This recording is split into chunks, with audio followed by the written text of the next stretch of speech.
She was banging on my front door like she owned the place, yelling, "Open up. You can't just ignore the HOA president." I stood still, watching through the window as she waved her phone, pretending to be on a 911 call. My wife was inside, quietly feeding our baby, trying not to cry. Karen screamed again. "This neighborhood has rules. You don't get to break them just because you think you're special." But what she didn't know was that my wife actually worked at the 911 dispatch center. I could hear her clearly through the window. "Yes, officer, he's threatening me." "He's got weapons." She lied, her voice shaking just enough to sound believable. I clenched my jaw. She was setting me up again. Last week she'd tried to fine me for having a small flag on my porch. This week she wanted me gone completely. Then, before I could say a word, my phone buzzed. It was my wife whispering, "Honey." She really did call 911, but I just answered it. My heart pounded. Karen was pacing on the driveway, rehearsing her fake story for the cops. My wife kept her voice low, calm. "Don't go outside yet. Let her talk. I'm recording everything from here." I looked at her, stunned. She had that steady tone I'd heard her use 100 times when dealing with real emergencies, but this time, she was protecting our family. Karen suddenly noticed me watching. "You think you can just hide in there?" she yelled. "You'll regret this when the cops get here." She waved her phone again, pretending to talk to the dispatcher. My wife smiled slightly and whispered, "Let her finish. She's about to arrest herself." The sirens grew closer, red and blue lights flashing against the white siding of our home. Karen's face lit up like she'd just won. She ran toward the patrol car, pointing at my door. "That's him. He's dangerous." The officer got out slowly, glancing at her and then at me. My wife's voice echoed through the police radio on his shoulder.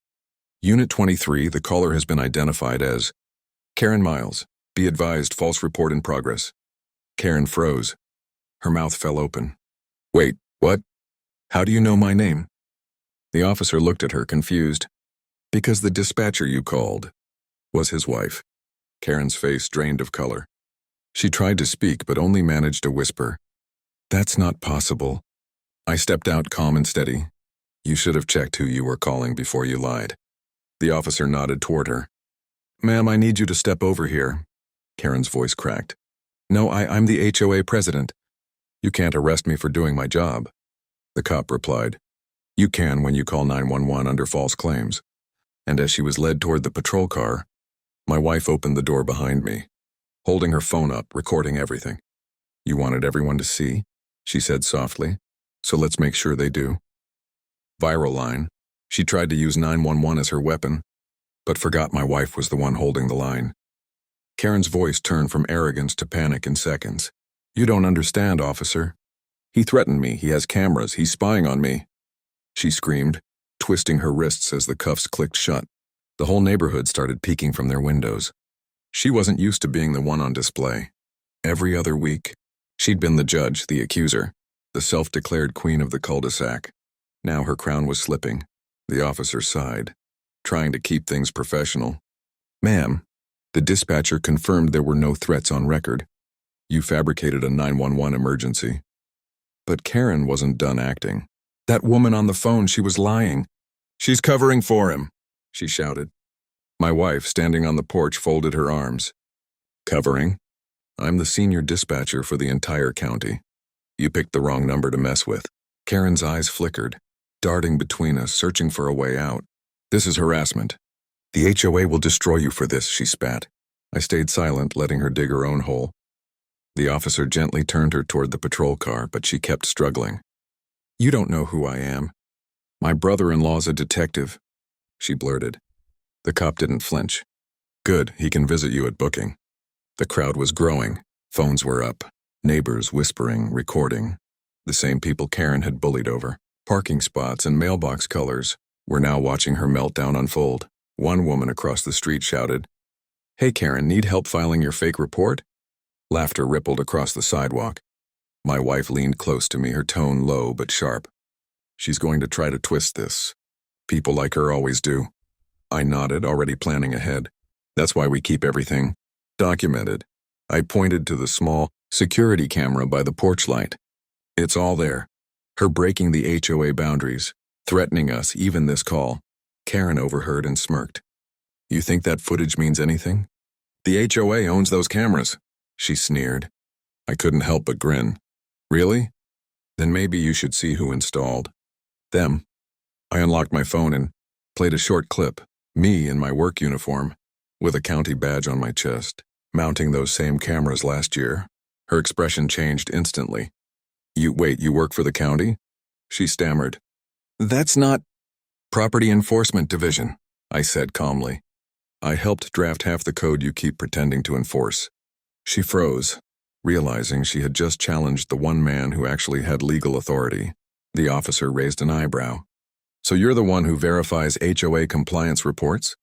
Yeah, I said, eyes still on Karen, and hers have been falsified for months. The officer nodded slowly. Then I think we'll be adding that to her file. Karen's voice cracked again, trembling now. You can't do this to me.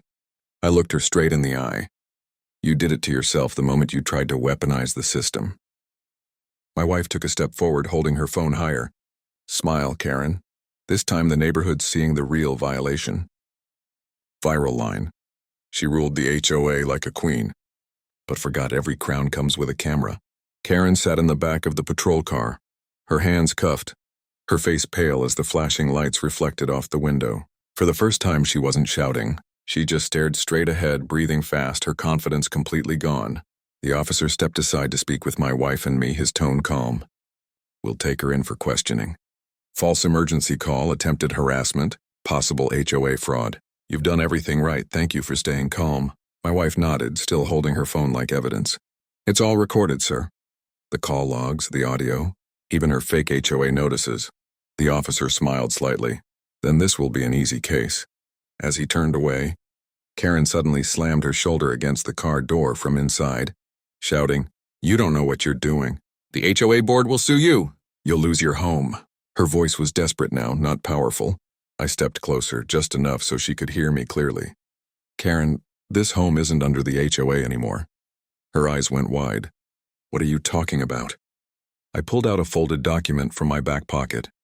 Last month, the county voided the HOA's control over this area. I filed the paperwork myself. You've been trespassing every time you stepped onto my property. For a moment, she just stared at the papers as if her whole world collapsed in front of her. The officer leaned over and looked at the document, nodding. Looks official to me. That means she had zero authority to enforce anything here. Karen's voice cracked. You tricked me. I shook my head. No, you just never bothered to check who you were messing with. As the patrol car pulled away, a few neighbors came over. One older man, who had once gotten fined for planting the wrong color flowers, said quietly, You finally did it.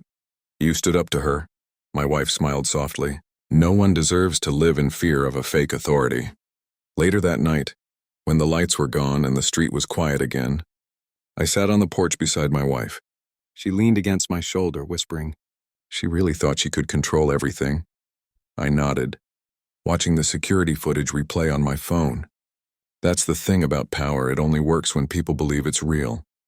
A soft breeze passed through the street, and for the first time in months it felt peaceful.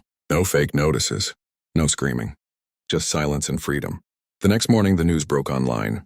Local HOA president arrested for false 911. Call-in fraud. The footage had gone viral overnight. Thousands of comments cheered for justice. One caption under the video read, When you marry a 911 dispatcher and fight back legally, even Karen learns who's really in control. My wife laughed, showing me her phone. Looks like you're famous now. I smiled, sipping my coffee. Nah, just finally free.